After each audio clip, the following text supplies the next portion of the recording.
welcome to List Off. I'm Nat. And I'm Ossie. And this week we're joined by renowned comics expert Billy Hynes, who you can follow on Twitter at Billy Hynes. That's Hynes with a Y, not like the beans. And but he's more renowned to us as a crisp fundamentalist, crisp opinion haver. Yeah, that's me. Watch out. Yeah, it's like, strong opinions held on crisps. I think that's right. If we did a crisp one without Billy, he'd be watching it going, no, that's no. Yeah, I'd have been furious. I ended up my conversation in the garden today ended up slipping into crisp references, and my friend down there was telling me some crisps that he liked, and I was trying not to judge. Well, you're going to judge us, I'm sure. Who's going to start? Why don't you kick us off so we can judge you first? Well, are we going to do criteria? Yeah. Well, I mean, how did you go about making your list? Well, the on the fence about whether or not what constitutes a crisp, whether it has to be potato. We've gone for anything, so corn stuff, reformed potato stuff. My own criteria excludes crisps that contain MSG, and that is just because I think that MSG in crisps is cheating. They've already got me because it's got salt and onion powder and oil and crispiness. You stick MSG in, it's just overdoing it. Do you know what I mean? It's like sneaking a little bit of crack into your cocaine. I don't know which ones do and don't contain MSG though. We'll get Bill to tell us while we're going along. Yeah. Okay, I'm worried now some of mine have got MSG in them. Do you know what? If you tell us as we go along, when I edit it, I'll just get a big MSG, to come up. Yeah, it's a personal thing, but I was actually brief segue into something else. I was watching Come Dine With Me ages ago, and Ryan was making some chicken wings, and he said, "And I want to sneak a little bit of MSG in there, so that all of my guests will be eating it and they'll be loving it and they won't know why." And I was like, "That's terrible." And then I realised that there are crisps that even when I'm full and I'm feeling a bit nauseous, I'm still like. So I try to avoid MSG apart from when I'm feeling. Anyway, there we go. And I did find out from looking at stuff yesterday that it's also E612 is MSG. So it might not say monosodium glutamate, but it will say 621. I stand corrected. E621. E621 is a sneaky MSG. E621. No, I don't have it. E621? Don't have it. Okay. Not in Pom-Bears. No. And seldom in plain crisps. But anyway, my number 5 are these easy, knobbly Cheetos, which I don't think you can get in this country. I've not seen them recently anyway. And they're basically like knickknacks, but cheese flavoured. And you can get them in Barcelona, where I lived for a while. And if ever anyone's coming from Barcelona, I get them to stash a couple of bags in their suitcase to bring over for me, because they're absolutely amazing. If you can imagine like a what's it or baby with a knick-knack. And they're like the America's best-selling one or something, aren't they? They're like the classic in America. Well, I think the classic one in the US is like the kind of what's it's type Cheeto. Oh, right. So these are different. Smaller what's it, but these are like knickknacks. So they're like knobbly. Yeah, I know the ones you mean. Okay. More chewy. Yeah, and they sell them in like a long bag, so you can just pour them in your face as well. That's good. With a funnel. I don't know that I've ever knowingly had one. No, well, I can imagine it. I can imagine a knick-knack, and I know a what's it. I'm trying to get my head around it. But I can imagine, is it the cheesy? Is it very much of a what's it style cheese? Yeah, like that kind of like. When it says that it's got real cheese in it, you believe it. but then it's like 150% cheesier than any real cheese ever is. Yeah. Yeah. Really good, really, really good. That's my main junky entry on the list. As Right. if like a And how did you check whether it had MSG in it when it's not available in this country? Google. That's great. Because all the supermarkets tell you what's in everything if you ask. I love it. So you've been on your like Catalan supermarket website checking that one. Yes, afraid so. All right. No, not afraid so. This is what we want. Staying on the same topic, I'll do my number 5 because my number 5 is the Whatsits or the Hey. Whatsit, the cheesy Whatsits. Originally Golden Wonder, of course, but nowadays a Walker's Whatsit. And it's weird how that happened because I understand like Smiths are part of Walker's, so they've got their crisps, right? But Golden Wonder is still going. They just sold their most profitable things off, you know, like they were like, Yeah. oh, what's it's doing really well. If we sell it to Walker's, we can survive for another 5 years, you know. Stripped their assets. Absolutely, it's ridiculous. Yeah, and before Walker's got Whatsits, they sold American style Cheetos in the UK, but no one really bought them. And That's now, right. in theory, they still sell Cheetos and Whatsits alongside each other, both Walkers, because you know Walkers is part of Frito-Lay, you know, a huge international company. That's bizarre. Like selling the two rival snacks against each other, totally crazy. But I love a Whatsit. You know, because they have quite a mild, because they're not sort of salty. I'm a big salt and vinegar man. I'll have a What's It when I want something that's sort of unobtrusive. Do you know what I mean? It's not got, it doesn't hit you like pow, like a salt and vinegar or something. It's not got a big flavor hit. It's like a nice mellow, eat a whole packet. You know, it's that kind of thing. And I did do some research into cheese puffs, which is what the generic term is. Cheese puffs were invented by two different American companies at the same time in the 1930s. I got this one. This is just Wikipedia, right? I think that's corporate espionage. I don't buy that for a minute. Right. How could two people have this amazing idea? But it's like potato crisps in Ireland. This says Edward Wilson noticed strings of puffed corn oozing from flaking machines at the Flakehall Corporation of Beloit, Wisconsin, a producer of flaked, partially cooked animal feed. He experimented and developed it into a snack. Genius. Like, you know, he's seen this flaked animal feed off moldy stuff coming out the side and he's gone, I'd eat that. You know, and their first product was the Clarence J. Schrebke applied for an improved extruder patent in 1939, and the product named Corn Curls was commercialized in 1946 by the Adams Corporation, formed by one of the founders of Flakehall and his sons. And then the other version was created by the Elmer Candy Corporation of New Orleans, Louisiana in 1936. And but this is the thing. This is the reason why I mentioned this, right? This guy, Morel M. Elmer Sr., had a contest to name the product, and this is what won. Cheewees. Cheewees. That's terrible. Like, oh, they're like cheese things. I call them cheewees. No, cheewees. So yeah, apparently they carried on. They're still going, I think. Cheewees, you can buy them in America. It's just one of those things that is baffling about America. Cheewees. You somebody in the comments telling you they're the best ones. The Cheewees are the good ones. Cheewees. I'm guessing they. Where do you both stand on kind of where they've tried to do like alternative flavored Whatsits? I think currently you can get a beef one, right? Yeah, well, back in the 80s, you could get beef Whatsits. Spicy tomato. Spicy tomato, that's right. And they're currently doing like a hot and spicy, like large Whatsits. Yeah. Personally, beef Whatsits were like a dream, and they nearly made my top 5 now that they're back, because I tried to stick to things that wouldn't make you hungry and then you wouldn't be able to find them anywhere. But beef Whatsits are pretty. I love them.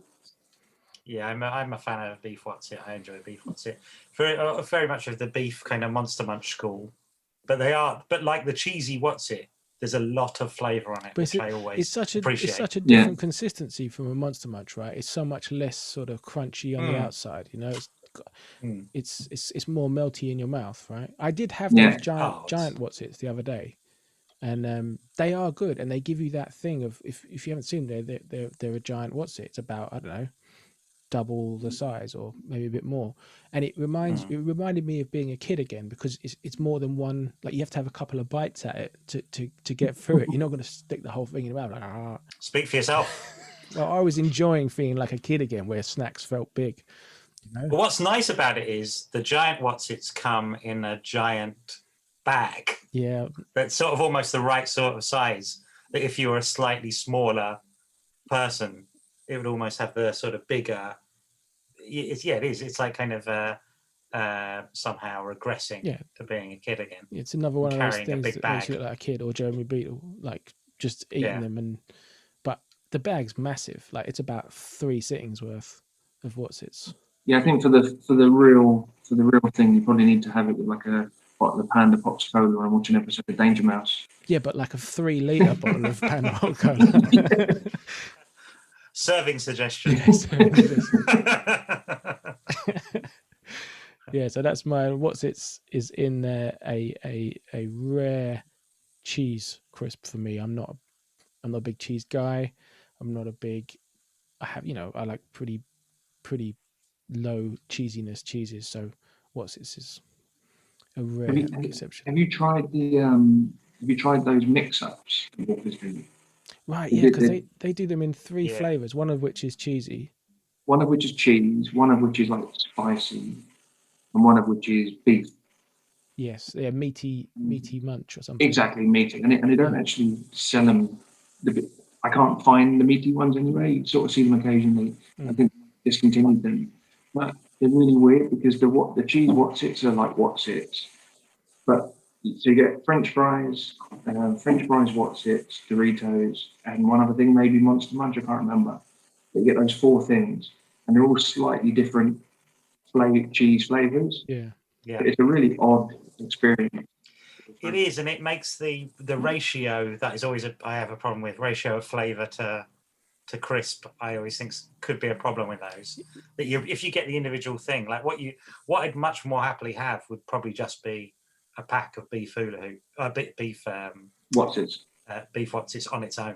Well, I was buying them and separating them out as I went, so I'd save all the Whatsits till last, so I could just eat like a teeny tiny serving of beef Whatsits. Knolling them out. Yeah, I appreciate the concept, but I've always avoided them because to me it's like, do you know when you're drinking a beer and it tastes good, and then you switch to another beer, any beer, but it's not going to taste good after that because it's like the different taste is too weird on your mouth, and you're just like, oh, I'd got used to that beer, and now this beer is a wrong beer, you know? Yeah. I feel like that with different cheese flavors at once. You often get quite a good collection of little flavouring bits at the bottom of those things, so mixed with little tiny shards of a Dorito and little kind of Monster Munch dust all mixed together. Oh, that's some powder. I'd buy a bag of cheesy shrapnel. That'd be good, cheesy shrapnel. In one of those tubey packets, so you can just... Yeah. Oh. You can just buy a normal packet and like smash it with a hammer before you open it, and then you could, yeah. Or just leave it in your bag throughout the day. That always works for me. Just leave it in your bag and it'll turn into crumbs by the time you've got it in there for a day or two and then empty it. Now, what's your number 5? My number 5 is onion rings, specifically from Tesco. I don't even go near the regular brand ones. The Tesco branded onion rings are an absolute treat. And I'm not a big fan of a regular onion ring. I don't even know who makes the regular onion rings. Golden Wonder. Golden Wonder, Bobby's. There's a couple of them. The ones that used to get in the teeny tiny 10p packs. Yeah. Yeah, and I get them occasionally as a kid, and I was always a bit like, it's all right. They're all right. But the Tesco own brand ones are a revelation, and I think all right-minded people agree. I think I was introduced to them once when I was at a comedy festival, and someone said, "Oh no, these are the Tesco ones," and I sort of assumed that meant they were worse. But when I had them, I was really like, oh, these are something else. But again, it's just the amount of flavor they've put on them. They're kind of quite salty, but very oniony. It's a strong flavor. I enjoy a very strong flavor, and it's a good. They're worth having if you, because they've got much more of a kind of what's it almost consistency to them as well. Okay. They're kind of slightly softer. They're somewhere in between a what's it and a Monster Munch, I think. But they are something else, and I love them. The problem is, like, there's a commitment to them. I'm not a big fan of a big bag of crisps because I have to like decide how many I can have. Yeah. I want to finish a bag of crisps, and that's the only problem with these is that you never really see them in multi-packs. You can only really get them as the big bag, and then I have this whole thing about, have I eaten too many? Yeah. Is that half a bag? Does that count as a bag, or have I done myself out of some onion rings? Yeah, then I'm furious. Or worst of all, have you left yourself an unsatisfying portion for next time? Exactly. That's terrible. The red wine scenario. Yeah. Exactly. But so they're like a light crisp. They're like a light puffy type thing. They're quite light and quite puffy. So they're not. Yeah, I wouldn't say they're what's it, but they're probably not quite Monster Munch, I'd say. Okay. But they're very. I mean, they're trying to be the regular brand, and they've almost got it wrong to a delicious degree. They've altered it slightly, and it's the only one I'd say. Like, there's like some of the. Have you ever had like when I was a kid, I remember getting like some Boots own brand Quavers, and I maintain they're some of the worst crisps I've ever had in my life. Absolutely disgraceful. They just couldn't do it. I don't know what they were. They were almost like square strips. They didn't even really have any of the wave. They weren't curly. They were like so off-putting. But and sometimes I think I've seen the Boots what's it, but I wouldn't go near them now. Like, it was like this. Do like, Boots still do their own brand crisps? I hope not. Yeah. Wow. Yeah, but I wouldn't. They do like the low fat things for. Oh yeah. Healthy. And maybe this was perhaps this was trying to be a low fat version. Absolutely horrible thing. Disgraceful. Who worries about their weight eating Quavers or crisps for that matter? Yeah, you've got to. If you're eating crisps or you're worrying about your weight, you can't do both at once. You take all the fun out of one. Bill, what's your number 4? So this is my main Walker's, my kind of guilty crisp is I tried to get one flavour of each, because otherwise it would just be loads of the same flavour. So the Walker's Chicken Sensations, which when Walker's started doing Sensations, they were like spaceman food. I remember they used to do like lamb and mint and things. And it's the kind of thing, if it wasn't on a crisp, you could sort of close your eyes and it would just taste like you're eating the dish. The Chicken Sensations, it's tremendous. And they're quite popular in the house as well. So I've got kind of like a warm feeling towards them. But they're ridiculously moreish. They do burn your mouth because they've got like thyme on them or rosemary or something like that. They're quite fragrant. But I do like a chicken crisp, and there aren't many about. The Golden Wonder ones have got MSG in them, so I can't eat them. The Walker's normal ones are good, but it's like eating a chicken oxo. Like you have a few. Yeah, it's a bit 70s, that one. Yeah.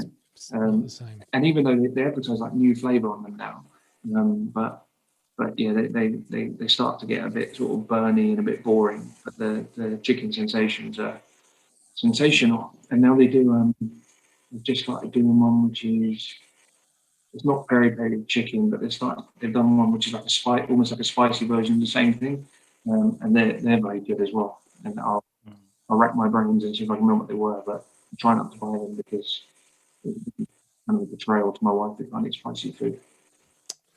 That's very nice of you. I was going to say, I remember having my first bag of Sensations, or not a whole bag, sharing Sensations, back when we used to share snacks before COVID. Family bags we used to family bag at your house, Billy, when you were living down Essex Road. and we all came around for a movie, and you were like, "Oh, you got to try these new crisps," and I was a bit like, I don't know, they're like a posh line. I'm not sure I'm into that, you know. And But yeah, they're posh, but they're not hand cooked. That's the thing. yeah, they're still from a machine, which is what's Yeah, good. exactly. No, but I remember being like, "Oh, yeah, these are pretty good," and then you just your hand's been in the bowl so many times, you're like, "Okay, these must be quite good," because you know. Yeah, and they are all like the balsamic vinegar ones are pretty great. I do quite like them as a line, but the only ones I ever buy the chicken ones, because if they're there, then why bother? Yeah. Why? Yeah. Why settle for anything? I think that's a great shout. Actually, I think roast chicken sensations are great. I like a roast chicken like regular Walkers, but you're right. It's more of a kind of afternoon crisp, more of a lunchtime crisp than it is an evening crisp, I think. But you're right. I think whatever the herb is, it does add to it. And you're right in as much as it has got that. Yeah, it does taste like the thing it's supposed to taste like. Yeah. I think you told me once that crisp flavors are probably designed by people that just try the flavor and they go, "What do you think Guess that what tastes they like?" are. And they kind of go, "Yeah." And they go, "Bacon?" And they go, "Yeah, let's say bacon." Yeah. And I think that some of them do have that thing to them. But yeah, you're right. I think that does taste like a roast chicken. It's got a bit of that to it. So they just make up a flavor and then get people to interpret it. Yeah. Like, what does that one taste like? I don't know, like fried tomatoes with a banana. Cool, that's what it is. And how many crisp flavors are basically like here's prawn cocktail, a bit of that. What's that? That's Worcester sauce. Okay, a bit more of that. What's that? That's ketchup. Oh, okay, well, a bit more. You know, Yeah. so many that are basically there's some sort of acid that makes the prawn cocktail flavor, and that acid is like there's like a whole branch of crisp flavors. Yeah.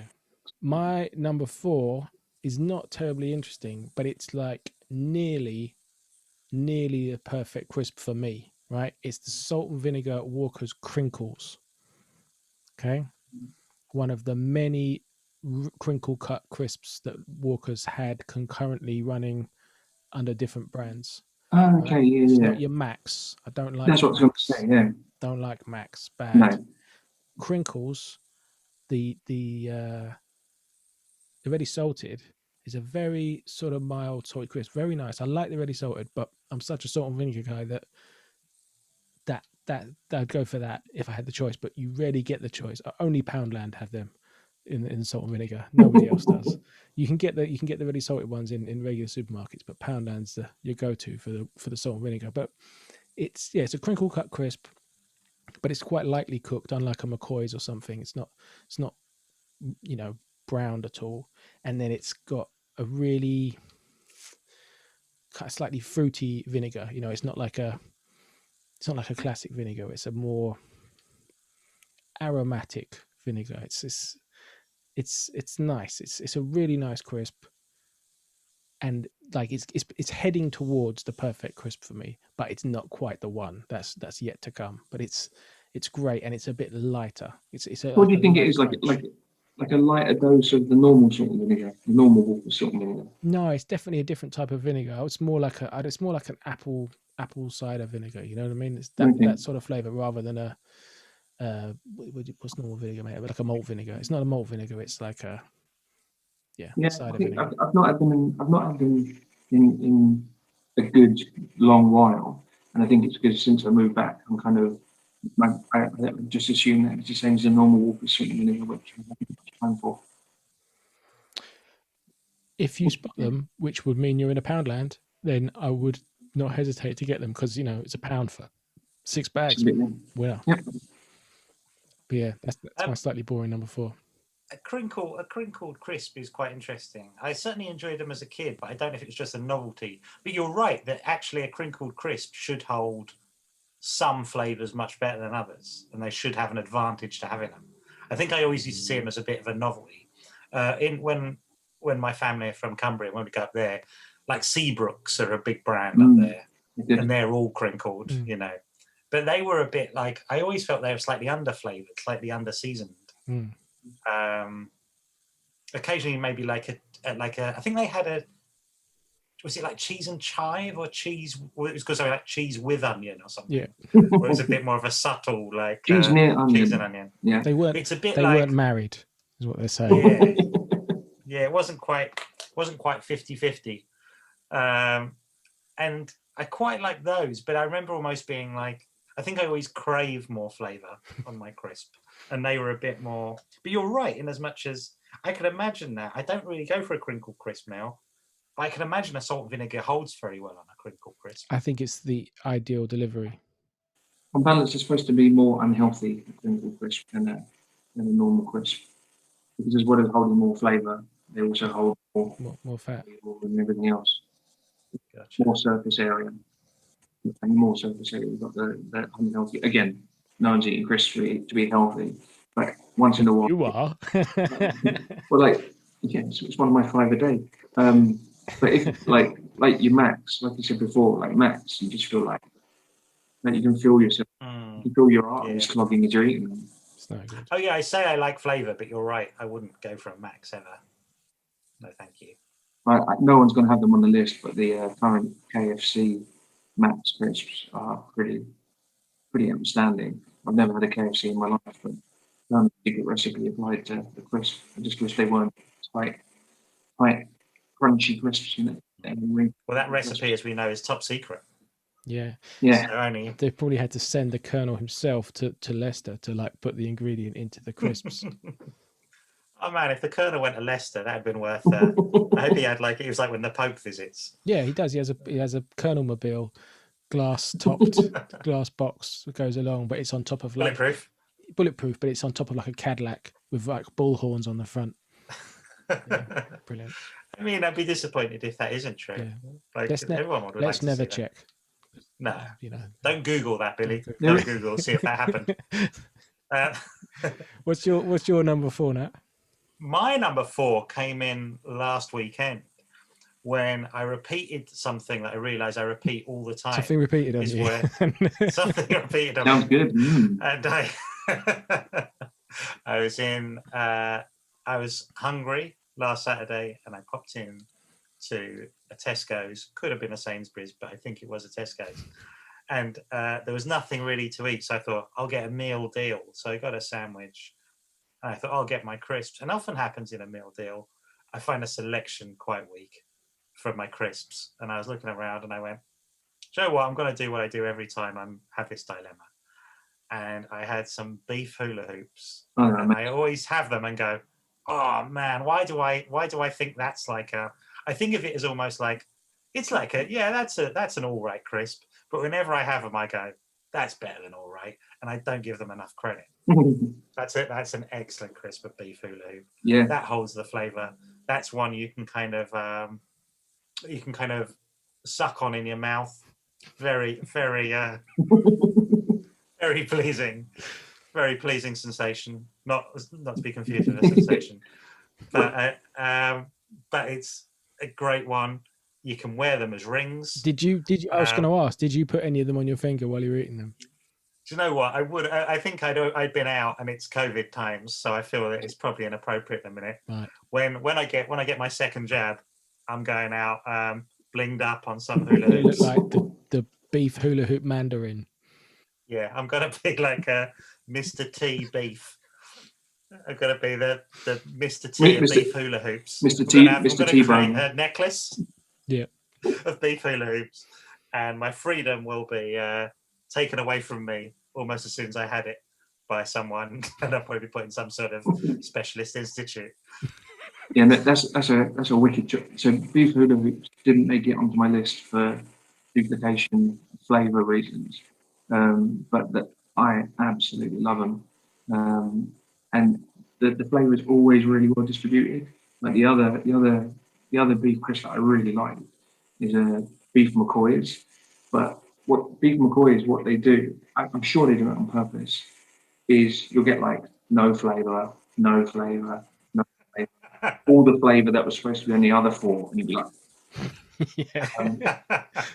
But they do have MSG in them, so they're like a really guilty. They're like a once in a while thing. But beef hula hoops are lovely, and hula hoops are also, they're so kind of light tasting that you could convince yourself you're eating like bread or something healthy rather than fried. Like they don't taste like then I'd pick up a shiny black book afterwards without worrying about marking the pages. Yeah, That's that's how convincing they are that they're healthy.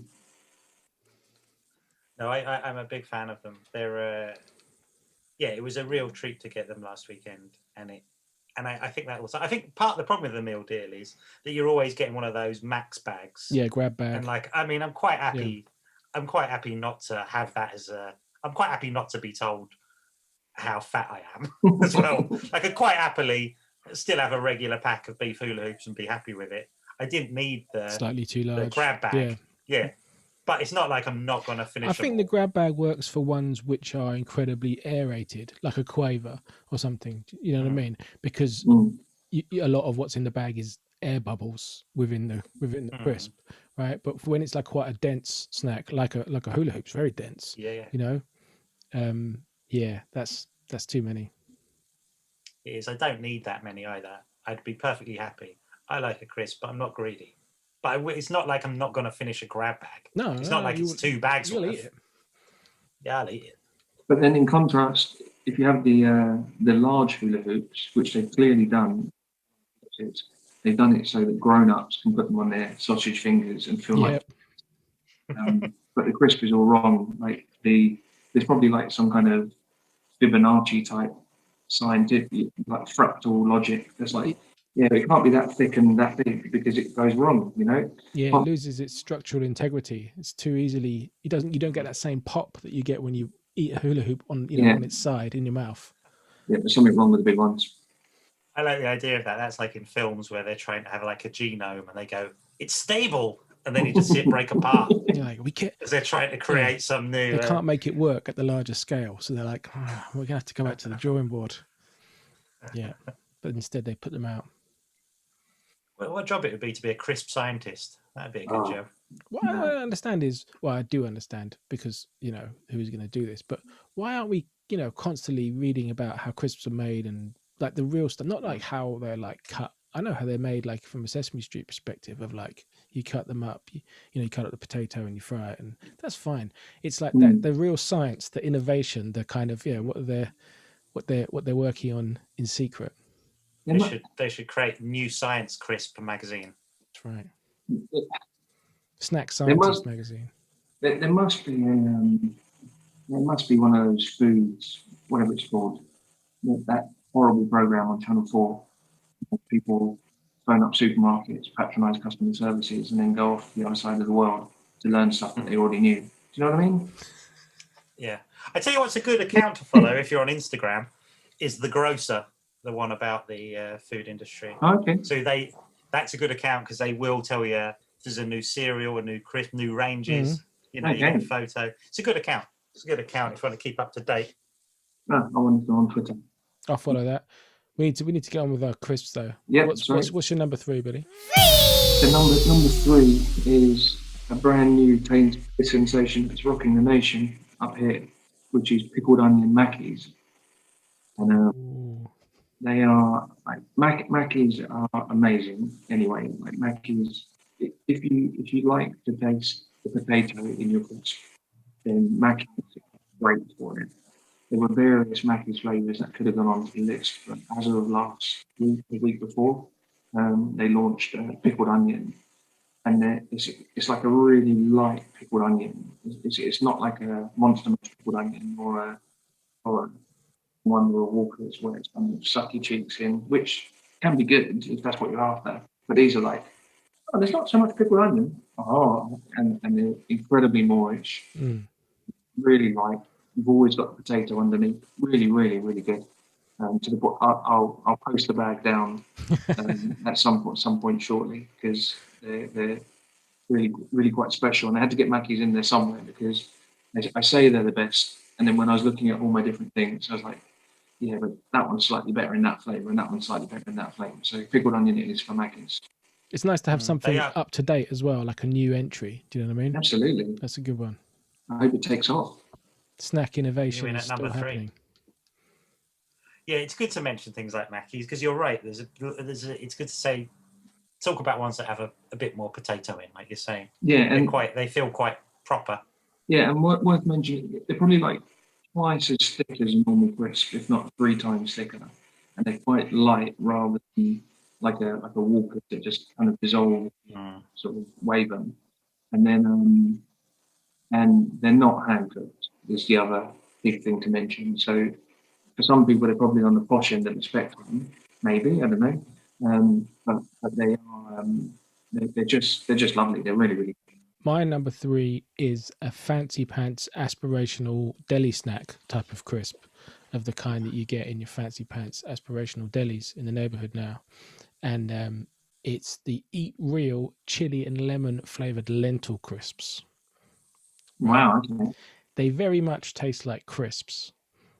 They don't really taste of lentils, but they are very spicy.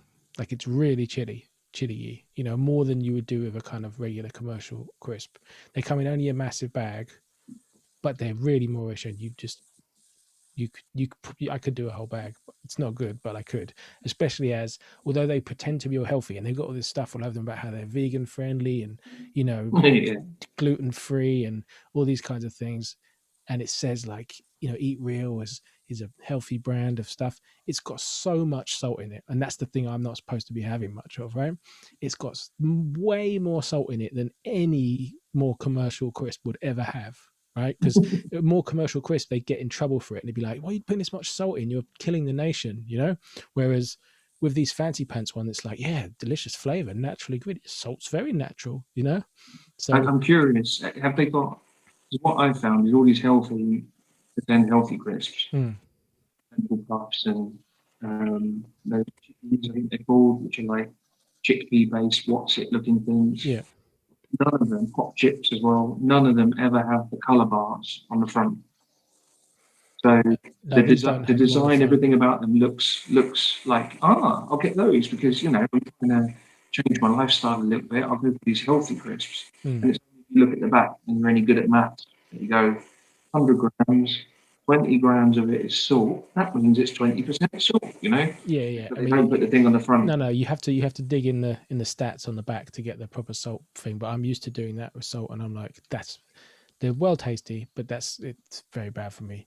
But the Eat Real, which is this kind of very much, I looked at their website, and it's like, all sort of like aspirational middle class people sitting around reading a nice novel and like laughing at some crisps that they're sharing, like, hey, isn't this funny? We're in a park and we're eating crisps, that kind of thing, and they're all grown ups, because it's a grown up crisp and everything.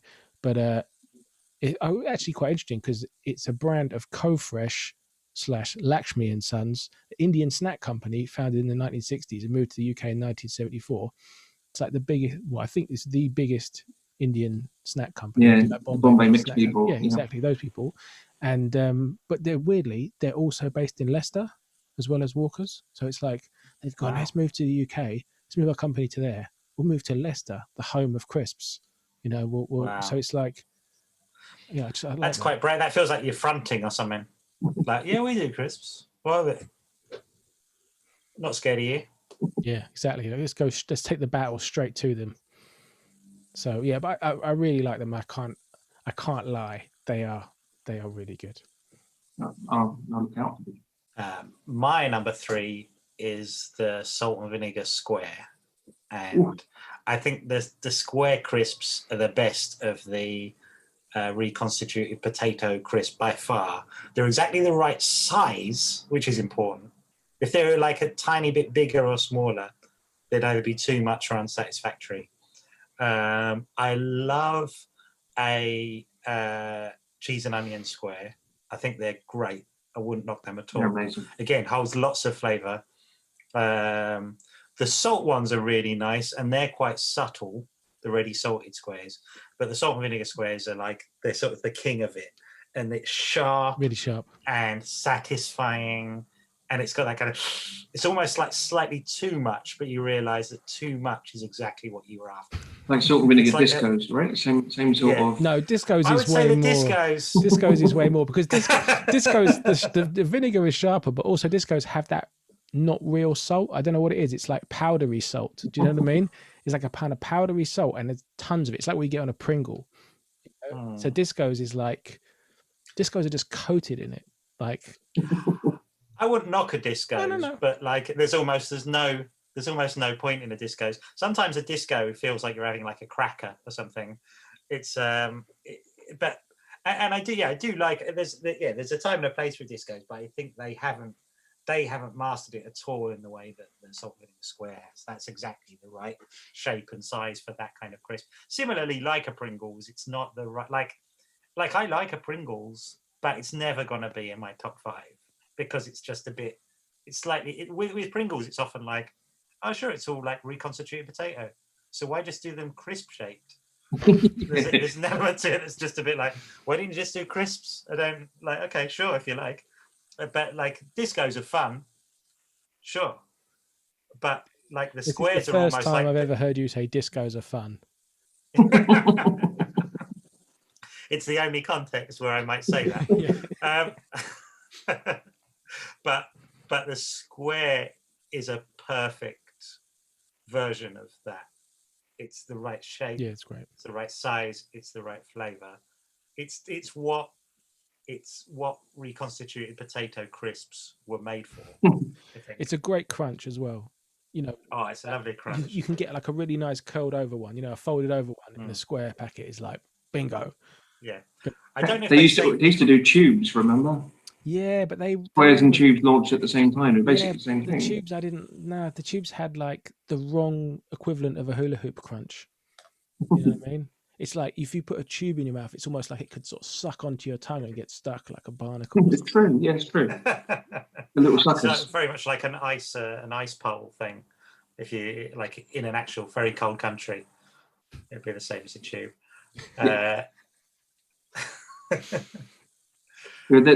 Just to say on the squares, I love the cheese and onion. So you can get a 6-pack of salt and vinegar. You can get single packs of salt and vinegar or grab bags.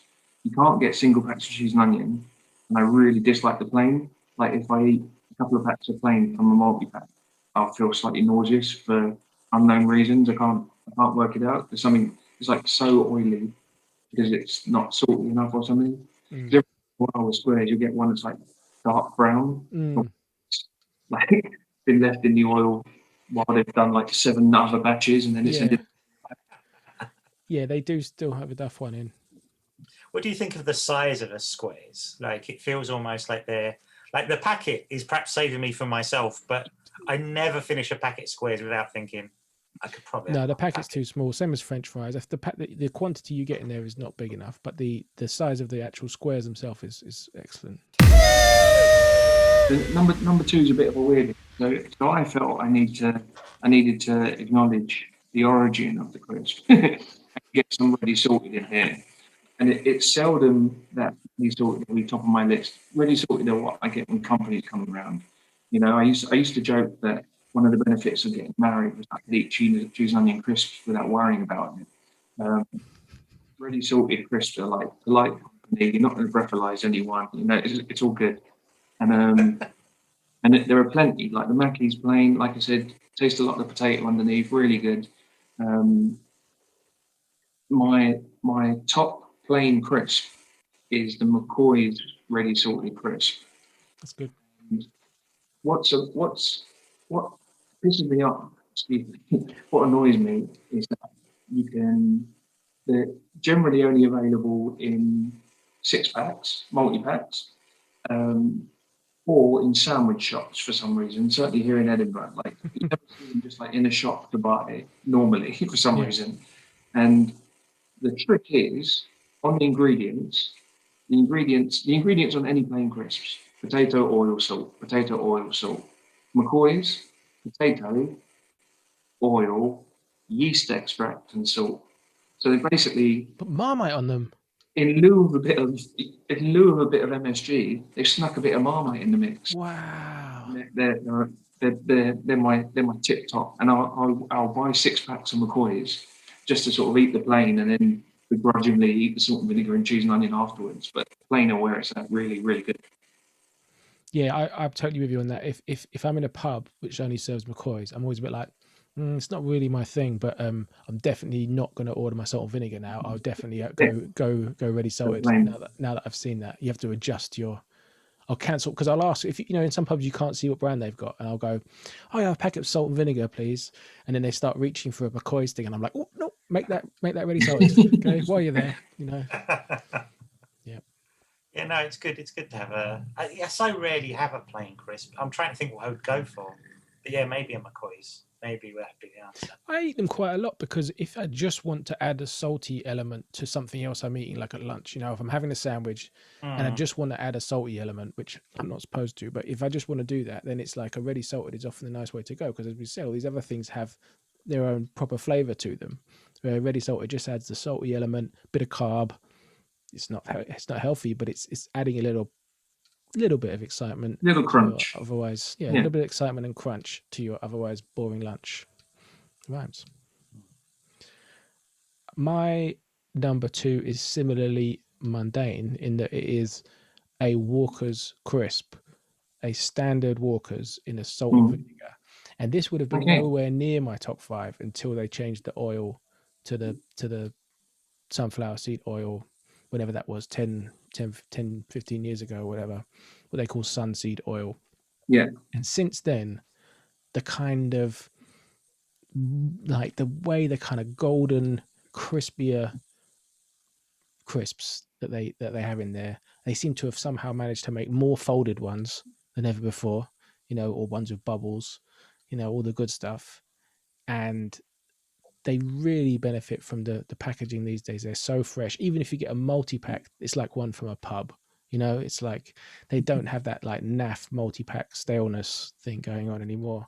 It's just such a basic crisp, but it's as good as you remember it being when you had a really good bag in a pub once with some lemonade when you were a kid. It's as good as that, which wasn't probably that good at the time. You know what I mean? But it's so tasty, and you can get them everywhere. And I will go for them. Walker's invented the salt and vinegar crisp in 1967, inspired by the nation's love of fish and chips. And you go around the world and they don't have salt and vinegar crisps, and it can be a bit of a heartbreaker to me. I'm stuck with oregano flavor or whatever. So does that mean that far from the the color discussion, like where Walkers are always wrong? If they invented salt and vinegar, then they're probably right, right? Yeah, that means that would have been. Yes, but cheese and onion came first. So blue cheese and onion were wrong. Let me just check my. But they didn't introduce cheese and onion. Cheese and onion was introduced by Smiths, I think. Yeah, because I remember when my mum said that the first crisps that you could get were like plain Bovril and then cheese and onion. According to this, the first flavoured cliffs were invented by Joe Spud Murphy, the owner of Tato, the Irish crisp company. Right. That's one of those names that's got like what's it nominative determinism. Yeah. It's Spud. Okay. It's just Joe Murphy. If your name is Joe Murphy and you live in Ireland, you need a nickname.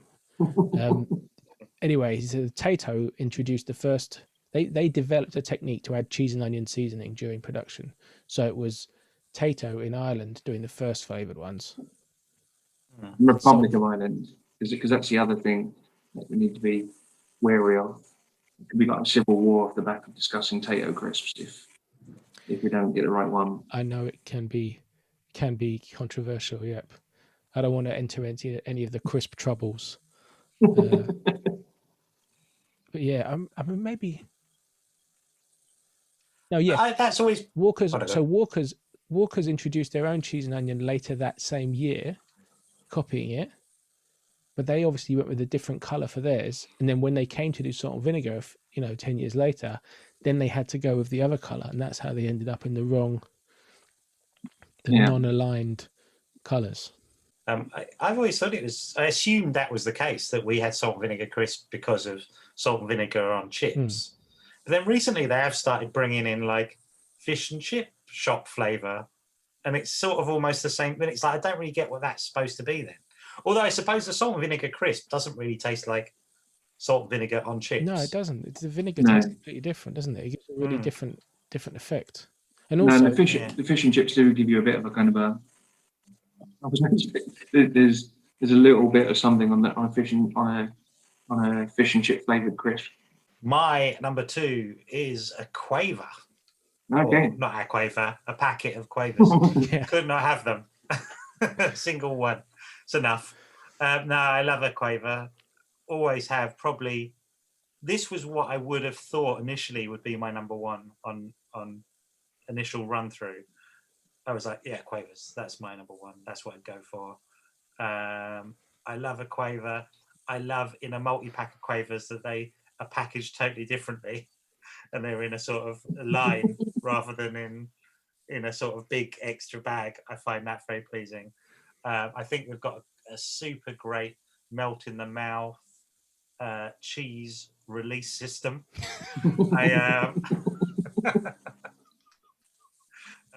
It's almost the most satisfactory. Hold on. The crisps. Hold on. A melt in the mouth cheese release system. That's right. You heard. That's one of the worst How would you I've say? ever heard. Trademark and copyright. That's why you're not a cheese marketer. Do you know that? A crisp marketer. I like there's like Quavers who've had great memorable slogans throughout the years have never gone for that one. It's a melt in the mouth cheese delivery, whatever. Yeah, no. I think it came up in the cereals one, but I've always been convinced that Cocoa Pops even turns the milk brown is the worst advertising slogan you can have. Because that sounds horrible. Yeah, but that's disgusting. But that's as somebody who was there when that, like, Cocoa Pops came out. Everyone at school when Cocoa Pops came out went, they're weird. They turn the milk brown. That's weird. And then they came up with a slogan. Like shortly afterwards, they started marketing them as that. All of a sudden, it's like, oh, they're supposed to do it. Oh, that's fine. Yeah, but then later on, it even turns a milk chocolatey, and it's like, sure, you've had a meeting. Yeah. Well done. Well done. It took you 30 years. Yeah. So Quavers, what was it, Colin? Was that the marketing? There was somebody called Watch Out, Colin. It's Curly or something like that. Yeah, watch. Yes. It was Lenny Henry.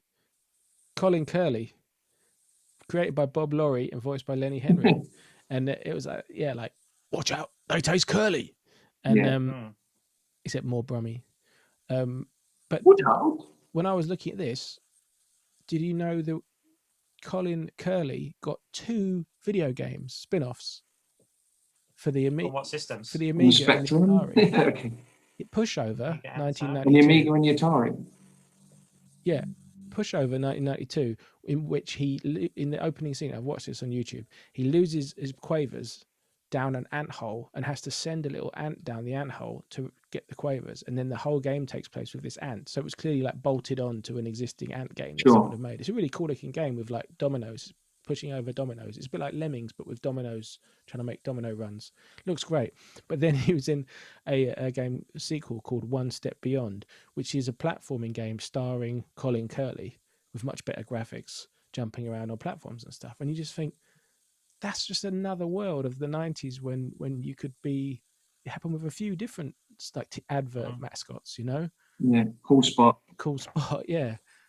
It's just like... Is there a Fido Dido? No, there wasn't a Fido Dido. I don't think there was. That was a good video game with just the line art. They were like, but they had like, they were like Mr. Blobby and Ed the Duck computer games in the 90s, which I find because it probably now. One person could make it and one person do the music, and that was it. And it took them a few months, but the budget was small.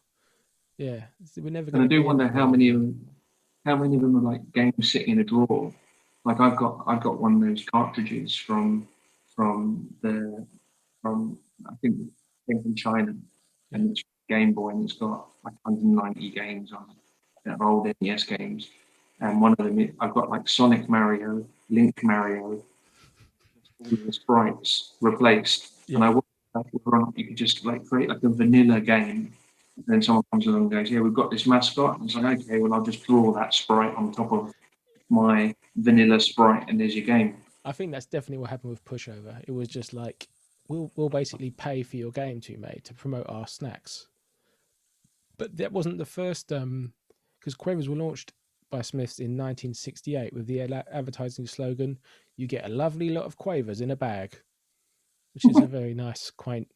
I think a Quaver has got the right amount of crisps per bag. A lovely lot. Lovely lot. Yeah. That's interesting. I think that would have been, imagine, That almost makes me want to have a time machine. Imagine going back and having that in the shop. I've just always, I can't remember when I had my first Quaver, but I love the idea of it launching and people going in and going, opening a pack of Quavers and having a Quaver. Well, have you got the retro launch down there? Bearing in mind that in Edinburgh, everyone who doesn't know, up here, salt and vinegar and prawn cocktail Quavers are back on the menu. Salt and vinegar Quavers, fantastic. And And I prawn cocktail 100% would Quavers. grab a bag of them, no problem. Yeah, so they're selling them at the moment in Sainsbury's, and in fact, got them in Waitrose of all places for £1 for 6 packs. I think many £1 6 packs in Waitrose, but I never really went for any of it. The only other flavour I was kind of all right with was where that had like a light cheese and onion bit for a while, and I like those. cheese and onion Quavers. Yeah. This was like, it was another one like with onion. Okay. I think it might be one of the first kind of variants of it. They did as a well. sweet and sour. They did a sweet and Oh, I sour, and never they had did a that. ketchup. No, really. Yeah, I remember them. They don't overly appeal. Do you remember the think other character they had after Colin Curley? No. Quentin Quaverhead, 90s Aardman and Aardman, claymation Yeah, yeah. adverts, and with the slogan "They're floaty light." Oh yeah. That was good. So it's rare for a Yeah. crisp to have had two good advertising campaigns. Presumably they're called Quavers because of the musical They thing. look like a right? musical Yeah. note, yeah. Yeah. And when you break them in half, after you've eaten half, you have a semi-quaver, which is always fun joke to make. My kids think that's hilarious. Well, even just as a brand goes, it's pretty niche, isn't it? It's pretty like Yeah. if you did sort of like we were talking the other day about the what's it waffles or whatever.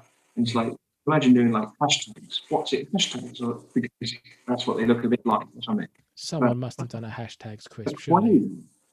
Like who's gonna? What percentage of the population is going to get the reference to the name? I think. Well, I'm pretty sure I knew what Quavers were as a crisp before I knew what Quavers were as a musical note. And I'm sure probably learned it that way and went, oh yeah, like Quavers. But with the musical explosion of the Beat generation in the 60s, I think a Quaver was very much the hashtag of its day. So just like you'd have a hashtag shaped crisp now. If no one's done that, we should copyright that right now. Hashtag, what would you call them? Hashtag. Just call them hashtags, wouldn't you? Do you want to be? I just wanted to get a pun in there, but yeah, I suppose. Smash tags. They're made of mashed potato. You can get a hashtag grab bag. Hash brown tags. Hashtag browns. Yeah, it's a bit like makes the milk turn brown. It's going to be beef and onion, Marks and Spencer's, like day and night. Like Marks and Spencer's, like by their own definition, they're cheap crisps. They do their hand cooked stuff or whatever, but they have like the no frills bags, which were the ones that we had when we were kids. They used to do spring onion, which would have been if I were doing like best crisps ever, and spring onion M&S would be in there, but they don't do them anymore. And I'm trying to be fun down with the kids. Beef and onion, they just killer. It's an amazing crisp, super crunchy. The sneaky thing, I reckon there's quite a bit of sugar in them. So in the same way as your salted caramel will set your mouth on fire with all of its flavours, I think these do the same. I swear every once in a while I'm like, I think there's actually a bit of sugar, but they're so good. And like M&S cheese and onion, salt and vinegar, the honey roast ham that they have are just tremendous. And they're currently like, if you go looking for them, they're currently like a white and silver bag. That's the current branding. Little bit pricey, but just absolutely the best. And they come in the worst shaped bags because they've got like 4 corners at the bottom. And when you try and open them, you end up with something that you can't properly reach into. So you almost have to pour them into a bowl. It's a weird. I don't know why they've done it. I think they've done it like when you buy bags of rice and the bag splits every time if you don't open the scissors. Yeah. You've done it so you can't sort of save any for later. Yeah. Like, You've got to eat them all now. they put them in a package that is like, this package will self-destruct 5 minutes after opening. Yeah. And hurry up and eat up, kids. Are they just regular crisps, or are they like what's the actual crisp like? Yeah, they're regular. So I guess like I don't particularly like hand cooked crisps. Like if they're there, I'll have some. So like for example, kettle chips, black pepper, salt and black pepper. I'm partial to the salt and vinegar, really nice. The cheese and onion just make me feel like I need to go and brush my teeth. You know, there's something a bit feety about the cheese and onion.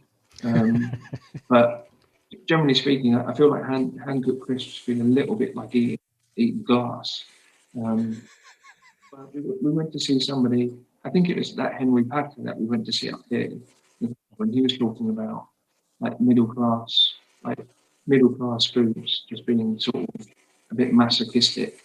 And people eat stuff that like you wouldn't pretend it's nice. Like why would you eat one of these healthy bars when you could just have a bar of chocolate and this kind of stuff? But it's like no, this is good because it's made of seaweed, you know.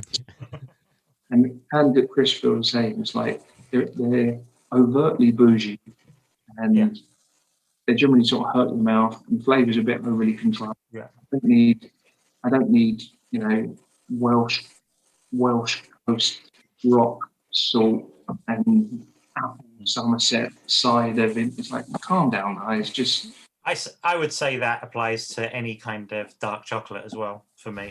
I just find it like, who are you kidding? Oh yeah, just get one that doesn't taste as good and pretend it does. This one's 90% cocoa, and you go, sounds horrific. What's it taste like? Disgraceful. Like a paracetamol. It tastes like. No one's enjoying it. So they're a normal crisp. Mackey's like crisp, and they're tremendous. Yeah, I asked that just because I think of Marks and Spencer's, you know, when I was a kid, like all their crisps were like all kinds of weird shapes and weird. They have, you know, had a whole range of like those twirly ones that were really constituted and sort of like smooth, and yeah, they had all sorts of crisps that just no one else really did.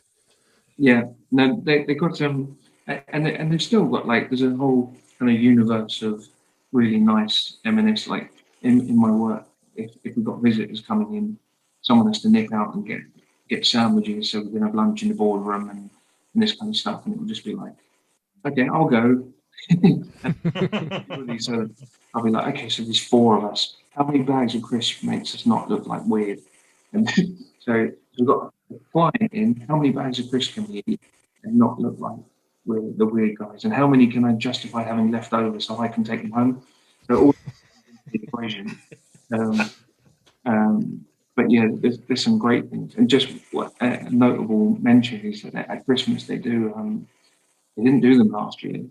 It might have been a COVID thing, but generally speaking, when they roll out their Christmas ones, they're doing pigs in blankets, and it was basically sausage flavored crisps, like nice sausage flavored crisps, and like these kind of weird, like fake pork cracking, like bacon strip things, and they were great. They were really, really, really good. And you get to like January the 5th, and they're all on sale. Fill the cart up. I think M&S have always got very strong game with their crisps. And as a kid, I remember like regularly saying to my mum, "Oh no, honestly, your M&S crisps are better than before." Like pretty much any others. Up their games, I think they were kings. I think, and essentially, I think other regular big crisp manufacturers had to up their game. But they never did them in a small bag, right? They never did like a small bag that you can only multi-packs. Multi-pack, yeah. But you get small bag and a multi-pack, but that's it. Yeah, Nathaniel pointed out that you can get the beef onion in a multi-pack. And they come in and they're regular shaped bags rather than. Well, they're slightly oblongy, aren't they? They're a bit more oblongy size, but they're you know equivalent of. Well, they're all right. We've got a Marks and Spencer's food opening up by the tube station here. Once COVID settled down, so I'll have to indulge in some of the crisps a bit more because it's been a while really for me. And our other, you know, the Marks and Spencer's on Holloway Road is closed down, it's gone. So there's not been much M&S in the neighbourhood. It's been dark times for your M&S snack fans. My number one is basically a callback to my number four, because for me, the crinkle is my favorite type, because I like to bite them, along the Along the horizontals, lines. break Yeah. them off Sure. along there, get a great crunch. And I used to, this, I used to love Frisps. When I remember when Billy worked in the pub, I used to get him to order like an extra box. You could put the order in with the wholesalers or whatever, and they'd send Yeah. you the crisps. And I was like, "Can you get me a whole box of Frisps?" And then it's like a struggle to eat them all before they start going off. You're like, "Yeah, no problem. I can eat 48 bags or something," but actually, it's quite an undertaking. So I used to love the Frisps, but now I don't rate them so highly. I think they're the same, but I think they've been taken, overtaken by events. And also, that's an incredibly small bag of crisps. Like, one bag of crisps is like half a bag of crisps. One Yeah. handful and the rest. Yeah. Whereas my number one has very few crisps in a bag. In fact, now it has none because it's been discontinued. But it, to me, was the pinnacle of the crinkle crisps. It was a Walker's deep ridged, preferably in salt and vinegar. But the meat flavor was great, and the ready salted was great. It's like Walker's take on a McCoy's sort of thing, a more rugged, deeper cooked crinkle cut crisp. But they, to me, were just like astonishingly good, really thick, great salt and vinegar flavor, amazing crunch. You didn't get a lot in the bag, but they were massive. So you were kind of, you get one crisp out, and then you'd be like, right, I'll bite that bit off there along that horizontal line. Crunch. That was good. Now I'm going to bite the next bit. You might be taking 4 bites out of a crisp. 4 bites out of one crisp. I don't even do that with a giant what's it. It was like they were legit crisps. Like, when you pick up a hamburger and the juice is coming out and you're like, oh no, I'm gonna have to eat this whole hamburger before I can put it down because I'm gonna be able to pick it up again. It was like that. You pick up one crisp and you're like, oh, can't do anything else for a few minutes because I'm gonna be eating this crisp. Just fantastic crisp. Again, they never really took off. They got to the point where you'd only get them in Poundland, and then about 5 years ago, they didn't even have them in Poundland, and it was like I tweeted at Walker's like, please tell me you haven't discontinued these crisps, because sometimes you think things have been discontinued, and then you walk into like a WH Smith's or something, and they've got them, and you're like, aha, that's where they've been hiding. But maybe they sell them up north. That's always a thing. Walker's got back in touch with me and were like, I'm afraid they are discontinued yet. But we've got Max. And I was like, I hate Max. Don't tell me you've got Max. I think they were like, we can't have 3 different lines of crinkle cut crisps all competing against each other. And I would agree with them, but don't drop the best one, No, when it comes to the crunch. Yeah, they failed that one. Crunch time, they let us down. And so a Walker's deep ridged, rest in peace. Pour out some salty shrapnel from the bottom of your packet for them, because they were an astonishingly good crisp. I reckon whoever made that crisp was like, I want to say they were like just hitting their retirement, and they were like, I've done it. I've made the crisp I've been trying to make my whole career since I was making my own crisps in my bedroom in Leicester, and I've done it. I can retire now. And then only in their retirement, they have their retirement ruined by the British public not embracing their crisp. In some ways, I hope he didn't live to see it. Yes, no. Yeah. Maybe they just waited until he passed, and left it at that. I mean, I think that's probably what they're doing with all of their horrible, like spicy Max flavors. They're probably respecting somebody's dying wish by keeping them. Max. Surely nobody's eating those. Good old Max. Max Walker, when he dies, they're going to cancel that line. Like, we couldn't cancel it before Max passed on. They're awful. Yeah, let's say you're 63 and you come up with a perfect crisp, and they go, hey, we sort of think we might have to give some people early retirement. And he goes, do you know what? I'll take it. I'm done. I'm done. I've done it. I can't improve on the crisp I've made. What's the point? I'm going to go and sit in a sun lounger and take up. Yeah, I'm going to take a couple of holidays. It's going to be all right. I'm going to go on a cruise, and then coronavirus hit. It's terrible. Yeah, deep ridged. If anyone else, please, anybody else who misses a deep ridged, get in touch with me so that we can have some sort of deep ridged support group. Okay. It's like when you had Ricicles as your favorite cereal and they're gone. It's just like, Yeah, I mean, I can't believe it. Still can't believe it. They were good. Sad times. My kids have not got any further than a Pom-Bear with crisps so far, right?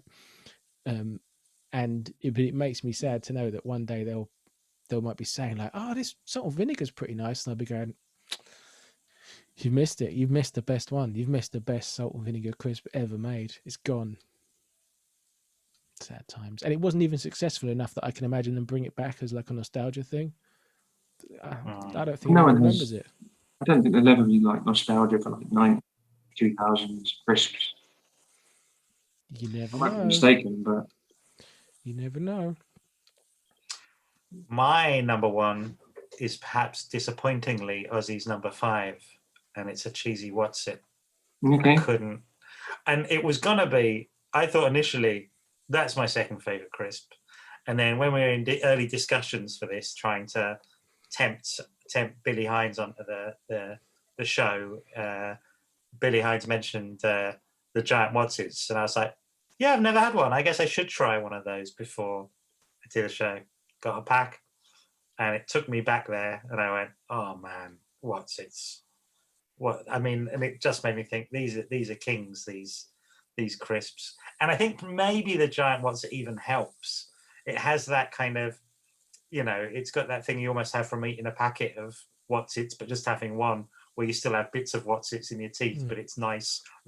Is that a good thing? That was going to be my question. Is the post maize crisp kind of tooth cement? Is that I think it is. I think that's think part I of think it. it's I a think good. it adds to I think it. it's a good thing if it's really melty and a nice, a mouthful of whatever you're drinking will sort it out. That's all right. Yeah, Monster Munch leaves shards in your teeth. Yeah, if you've got the ones that are there like an hour later when you've actually tried to get rid of them, that's more problematic, I think.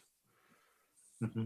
And if you're a front of mouth eater, very risky because you may end up with like orange rims around your gums, and that's unsightly. I probably suffer from that worse with a regular kind of Walker's crisp though, where you do have that kind of it's not shifting. No, because it's harder. That's going to be a brush. That's a brush job. That's you can't do that. Whereas, I think your Wotsits, will be clear of it, and it's a pleasure. It's a pleasure to investigate your mouth when you've had a Wotsit. Well, I wonder why you don't. That's another one. That's another one. I wonder why nobody ever did it. I always felt like the things at the dentist stuck up your gums when they were doing. I always felt like they missed a trick by not making those cheesy flavoured. Yeah. If I'm going to drool. Or those just rice-based packing chips that you get now, where it's like it's a cheesy Wotsit. Oh, it's not cheesy, but you can eat it. But those don't go the same way. They like compress back into a piece of rice in your mouth. That's almost like reverse. That's almost like devolution of the cheesy Wotsit from what you described earlier. We got packing chips. It's like someone packing chips. The great grandson of what was his name again? The guy who invented the not Spud. Spud. No, that was the other fella. Edward Wilson, who noticed the strings of puffed corn oozing from flaking machines. His great grandson noticed the cheese puffs and went, I could use them to pack my my computers that I'm sending out to people in the internet. Stuffed them into strudling machines or whatever they're called. I knew pretty much straight away that even though I had the order in the wrong way round, that your Quaver and your Wotsits were going to be my top two.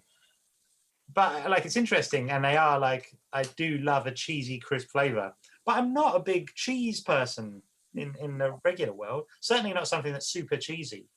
But that is my that hits the spot. Well, here's a good little tip with it without going into second, because I did have a tranche of another 5 that nearly made it. But just in general, if you get anywhere near a Polish supermarket, the Polish supermarkets have got some really good, interesting crisps, including like Lay's cheese. You go to the hot countries, and they're it's really salted Africa. Yeah, they're really salted. But for some reason in Poland, it's spring onion, doner kebab, spare ribs, and spring onion, which I love. but you can also get some cheese. There's different brands and stuff as well, but get yourself to a good Polish supermarket. You'll be in a world of imagination. There's one not 5 minutes from me. Yeah, there's some good ones around here. I just don't know what I'm doing. I look at the chocolate bars and I'm like, I don't know. Some of these look good. A lot of wafer in them though. Yeah. Yeah. I'm interested. I feel like I need a guide, you know. But But can you tell us what? Because I remember you eating a lot of Frazzles back in the day. Yeah, That MSG. Yeah, so they're out. So it's basically all of your meaty flavours, really, have a high risk of MSG. Golden Wonder, almost everything apart from plain. And I don't know if I told you, but so I live in Edinburgh, live in Stockbridge. Golden Wonder started like a mile up the road. Yeah. Home. So yeah, I'm in a Golden Wonderland. So the Golden Wonder everywhere, which would have been amazing to me. It's almost like going back to the 80s. But it's just MSG in everything, and it's a little bit heartbreaking because it does make them incredibly Moorish, but Moorish I don't need because I'm more anyway. And it's just I suspect all my choices might be MSG. No. I don't know. Well, your Quavers and your Wotsits are definitely good. Your Squares, I think the Squares are fine as well. Walkers, I don't think Walkers use it anymore. Yeah. No, I think Walkers know their market, and the UK market in general just isn't really big on MSG. If you look it up, there's like jury's out 50-50 as to whether or not it's actually bad for you or just has this kind of weird effect. And so I think the right people are hula hoops specifically say no MSG on them. But yeah, McCoy's, the meat flavors have all got it. Pringles is just MSG on every totally. plane. And yeah, unfortunately, Frazzles, also wheat crunchies, which would have been a high scorer for me as well. Bacon wheat crunchies. Oh yeah, forgot them. Really, really good, but covered in MSG as well. So I wanted to mention a couple of notable ones. I do think they're still available, which I can't believe. Transformer snacks from Golden Wonder, which must be pure MSG. But the fact that off the back of Transformers, I assume they were like, let's make these transforming snacks. But it's such a weird that they have a picture of a robot on the packet, but that's not what you make out of it. It's a car, right? It's just a car, right? And you get the rings, which are the wheels, and then you get a kind of axle piece. Yeah, you get like a double axle, like a chassis for the car, and it's like that's just such a weird idea. And it's a kind of weird idea. You go, do you remember them in the 80s? And it's like, yeah, they're still going. They've been around like 40 years. You know, I think that's mad. One that often sits next to them on the shelf Space Raiders were like Space Raiders and beef footballs. Beef footballs. Yeah, beef footballs. I love that. Yeah. Another kind of 10p, 15p crisp. What are they now? Like 20p? 30. 30, and for a while they did 30p, 32 for 50. But yeah, 9p is the new pre-marked price on a lot of these crisps. They're not kid size, but the kid size packs are like 30p, and then 39p is your bobbies. Okay. Do you get bobbies in London? Is bobbies? Do you know what? I'm not sure. I've definitely seen them, but I visit Edinburgh annually, so maybe I've seen them in. I'm certainly familiar with bobbies. I think they're one of those ones that is aligned to one particular brewery chain, so you do get them in some pubs, but I think that's about it. Like Sam Smith's or something, or something weird. Like well, I'm sure they make their own one. What are your other also brands? I do like a French fry, salt and vinegar French fry, but it's a weird half crisp. I don't know. It's slightly too smooth. I find that whatever machine they're extruded from is a weird machine. You know, I reckon that was an accident as well. I don't think they did them on purpose. And then a big one for me, which I haven't had in a long time, is the salt and vinegar chipstick. I think they're still with the Smiths brand. Oh my God, they're the absolute king of getting stuck in your teeth. But what I used to do them, because they're a small bag and they chew down to absolutely nothing, mainly because it goes in your teeth. But I could eat a whole bag of them without swallowing, as in you could still have the entire contents. Yeah, you could still have the entire mush in your mouth without having swallowed it, because the total volume of that packet was very little actually. And so you'd have that whole thing there in your mouth like a big ball of scummy potato mush and then swallow it. I don't even know if it is potato. If not, yeah, they're corny. But they're made to look like chips. They're a weird thing, but I did love a chipstick, and that has a weird flavor, like a kind of it doesn't. I don't know what it tastes like. It just tastes. I guess tastes corn and stuff, but it's Oil, corn, and acid. yeah, but heavy on the acid. I think like when you have mushed it all up in your mouth, you can sort of taste its constituent chemicals. You know, it's like oh, I've got to swallow it now. I've extruded this crisp to its limit in my mouth. Yeah, I've returned it to where it came from. You know what I mean? Like, yeah. But Did you have other also ranks? I have mix-ups written down. No, I think that's probably it for me. But just the way that crisps have gone up and down through my lifetime, where like, you know, when they moved over to foil bags, and then the ones that weren't in foil bags seemed so not fresh in comparison. And then, but I missed not being able to see through the bag to the crisps. You know, I think it did make them less appealing that you couldn't see the crisps in the window. We were remembering hedgehog crisp as well. Yeah, which I've never tried. When I definitely had them as a kid. I think they sold them in like health food shops and stuff. Like, I'm sure there was absolutely nothing healthy about them, but it was like they got a hedgehog on the front. We like hedgehogs because you know, save the planet. I never saw them in like shops, but I'd find them in like newsagents. I mean, but they'd be in like motorway service stations and things, but not in. Never in like local newsagents. I'd see them. Probably I would have had beef Monster Munch, but it came up in conversation.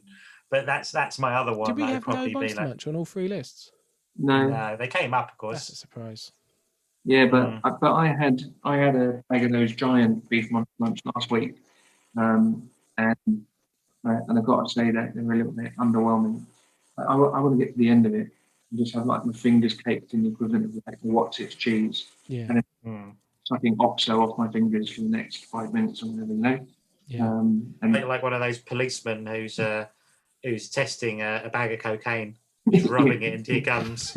Do you remember when they did those Simpsons crisps? No. I don't know they do. Who made them? No, they did. Billy definitely knows this. They did Simpsons crisps in multi-packs only 20 years ago. And you got a multi-pack and it had a little like PVC Simpsons toy in the bottom of the bag. You definitely bought these. You got me into them.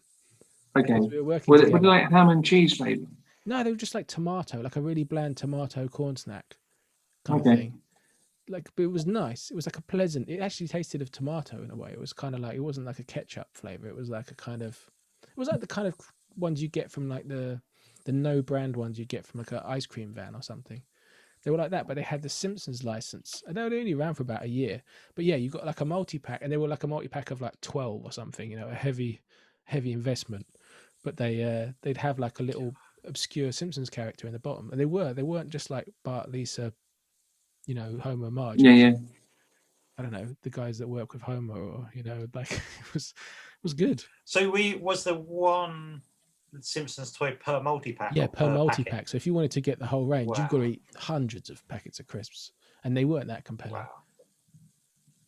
Wow. I remember eating them with you because I don't forget anything. I remember eating them with you and Joe on a train to Bristol. How about that? Okay. Yeah, I'm going to take your word for it. I do forget everything because a lot of those things are accompanied by a couple of beers or whatever. But there was probably some of that as well. I was just gonna say, like, if you've got, obviously you buy a multi-pack, share them out amongst your friends, but there's only one toy, so it's a half gesture, you know. Another thing that I can see in your background, which is a great crisp that I've underrated most of my life, is a Pom-Bär. A ready salted Pom-Bär is a great crisp. Yeah, but that's right up your quaver. That's scratching your quaver itch. Yeah, it is. It's almost like ready salted communion wafers. You'd probably like one of those. Yeah. But they're quite lightly salted in a very pleasant way. The Pom-Bär. I like with the Pom-Bär that it's a German crisp, where it was always called Pom-Bär or Pom-Bär with the umlaut over the A, and then, but Pom is, you know, French, and now they're distributed by Tato in Ireland, and they've anglicised it to Pom-Bär. B-A-R. It's a proper product of the EU, that crisp. Speaks to happier times before Brexit, I think. yeah, I wonder what fate holds for the Pom-Bear now that we've left. Well, they might reintroduce them to the wild because they've been reintroducing bears to the wild all across Europe.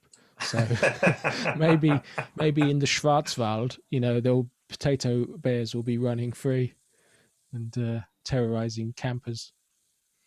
I can't finish without mentioning the spicy knick-knack, which is the king of junk crisps, which nearly made the list but didn't because I replaced it with the cheesy knick-knack, which isn't a knick-knack.